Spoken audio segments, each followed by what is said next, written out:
If a person is a male, he is a man. If a person is a man, he is masculine. If a person is a masculine male man, he will be attracted to a feminine female woman. If a person is female, she is a woman. If a person is a woman, she is feminine.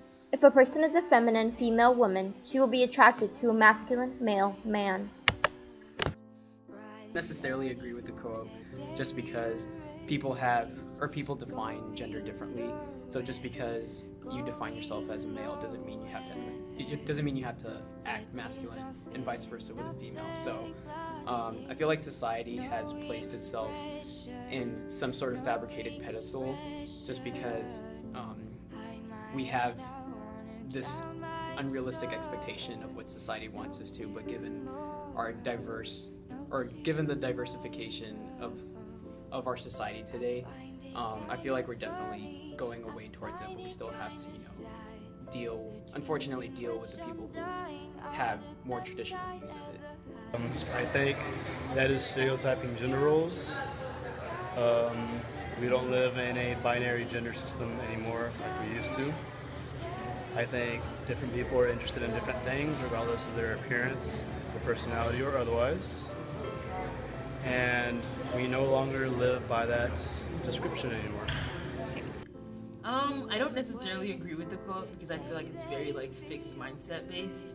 It's not very growth mindset thinking. So it's very putting people in the square and not really giving them room to move around versus letting them believe what they believe and just justifying that. Okay, my name is Mark Castaneda and I'm a sophomore here at UT. What is your sexual orientation? I identify as gay. And has UT impacted that at all?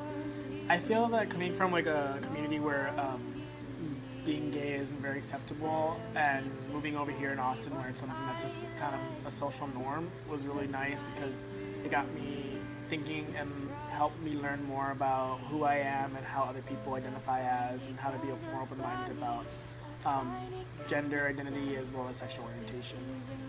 Do you think that freshmen have problems when they come from a town where they're not allowed to be who they are and they transition into college?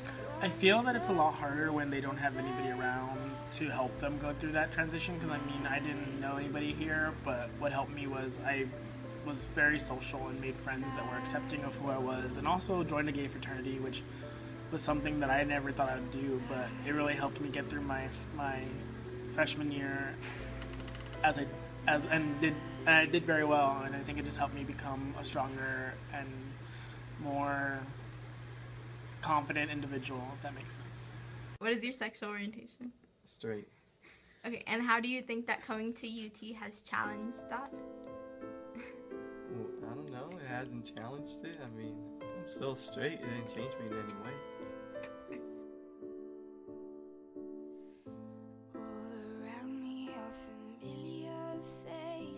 Well, Austin itself is a very progressive city.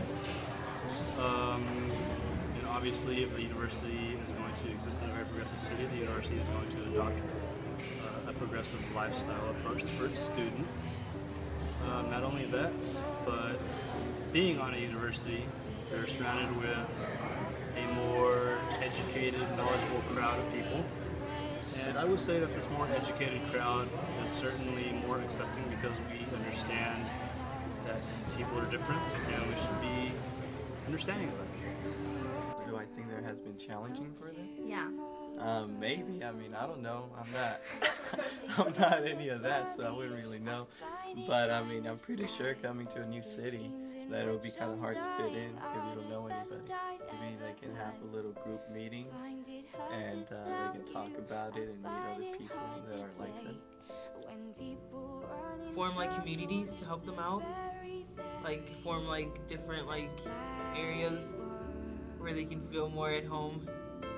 Well, I would say in any college, people who don't identify with the regular stereotype are going to have a hard time, but I feel like with UT, since it has such a large diversity, people are going to find their niche, and it's good that there are communities and organizations where people that don't define themselves as normal genders can fit in, be with people like themselves. I feel like as a mentor, it's our job to, you know, find out these resources, just because, you know, we serve as, you know, as a liaison between the easing of their transition into college. So it's pretty important for us to, you know, be able to provide that information to them, just so you know, one, that there are people that are there, you know, to comfort you. So I think it's pretty important for us to know where students can find that.